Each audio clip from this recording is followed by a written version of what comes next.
Axel Clerget, judoka en moins de 90 kg, 3e des championnats du monde 2018-2019, vice-champion d'Europe et champion du monde par équipe.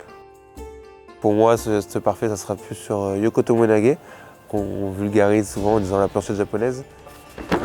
C'était le spécial de mon père, qui était mon professeur, donc c'est un peu la marque de fabrique de la famille.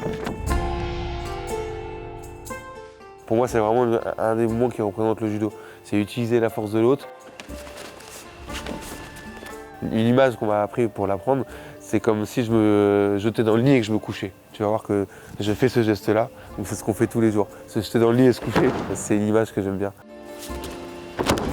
C'est difficile de surprendre les adversaires. Maintenant, on se connaît tous par cœur, on fait beaucoup d'analyses vidéo. Forcément, c'est mon spécial, donc tous mes adversaires le connaissent. Mais je vais utiliser plusieurs choses pour le distraire, en fait. Pour moi, le geste parfait, c'est réussir à leurrer mon partenaire. C'est-à-dire que je vais lui attirer son attention sur ma main droite, croire que je vais partir de ce côté-là. Ensuite, lui enlever son principal appui pour qu'il ait envie de venir ressaisir, pour être rassuré et venir chercher cette sécurité qu'il a pour lui. Activer ici mon revers pour enlever les joints de main qui est ici et lui donner des informations. Il va croire que je vais attaquer de ce côté-là. En même temps, je m'éloigne, je fais lâcher cette main. En m'éloignant le bassin. Et là, à partir de ce moment-là, lui va vouloir commencer à avancer vers moi. Au même moment, je déclenche le mouvement. Je lui tends un piège. Il va avoir envie. On a toujours envie, on est un peu comme à l'escalade, tu as envie d'avoir une prise sécure pour te rassurer. La clé pour pouvoir l'enclencher, c'est de mettre l'autre en mouvement. Si j'arrive pas à mettre mon adversaire en mouvement, ça sera une fausse attaque. Je serai pénalisé, donc c'est une prise de risque. J'active ici, je fais lâcher et là je démarre le mouvement. Faire la planche japonaise, faire Yoko Tomoe-nage, normalement ça ne nécessite aucune force.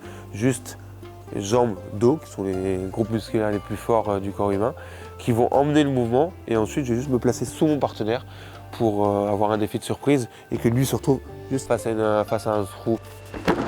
Peut-être tu as bien vu que par exemple elle intervient quasiment pas. De l'extérieur on a l'impression que c'est la jambe qui fait tout le travail et en fait la jambe elle fait rien du tout. Si c'est bien fait, la jambe n'a pas besoin de pousser. Quand il est mal fait, il y a des fois où je vais rattraper le coup en essayant de pousser avec la jambe, mais là tu es mal barré quand tu démarres.